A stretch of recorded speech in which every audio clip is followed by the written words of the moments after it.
কিছুদিন ধরেই গুঞ্জন ছিল কোপা দেল রের ফাইনালেই কার্লো আনচেলত্তির ভবিষ্যৎ নির্ধারণ হয়ে যাবে।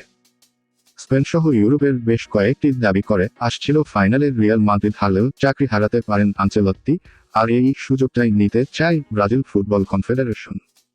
তাই সকলে চোখ ছিল কোপা দেল রের ফাইনালে। এবার নিউ ইয়র্ক ভিত্তিক ক্রীড়া বিষয়ক ওয়েবসাইট দ্য অ্যাথলেটিক এক চাঞ্চল্যকর তথ্য জানিয়েছে। রিপোর্ট অনুযায়ী কোচ কার্লো আনচেলত্তি রিয়াল মাদ্রিদের ম্যানেজারের পদ ছাড়ছেন আগামী জুনে এবং এরপর ব্রাজিল জাতীয় দলের প্রধান কোচের দায়িত্ব গ্রহণ করবেন। দ্য অ্যাথলেটিকের রিপোর্ট অনুযায়ী 2026 বিশ্বকাপ পর্যন্ত 1 বছরের চুক্তিতে আনচেলত্তি ব্রাজিলের কোচ হবেন। যদিও 65 বছর বয়সে আনচেলত্তি ডিসেম্বর রিয়াল মাদ্রিদের সাথে তার চুক্তি 2026 সাল পর্যন্ত নবায়ন করেছিলেন, তবুও অনানুষ্ঠানিক সূত্র থেকে দ্য অ্যাথলেটিক জানতে পেরেছে তিনি ইতিমধ্যেই ড্রেসিং রুমে খেলোয়াড়দের জানিয়ে দিয়েছেন যে তিনি ক্লাব ছাড়ার সিদ্ধান্ত নিয়েছেন।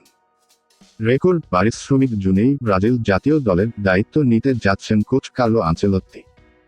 এমনই খবর দিয়েছেন বিখ্যাত ক্রীড়া সাংবাদিক ফাব্রিজিও রোমানো।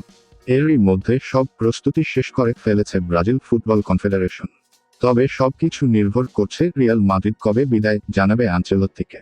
ফাব্রিজিও রোমানো এরই মধ্যে নিশ্চিত করেছেন আসছে জুনের শুরুতেই ব্রাজিল ফুটবলের ডাগআউটে দেখা যাবে ইতালিয়ান এই সুপার কোচে।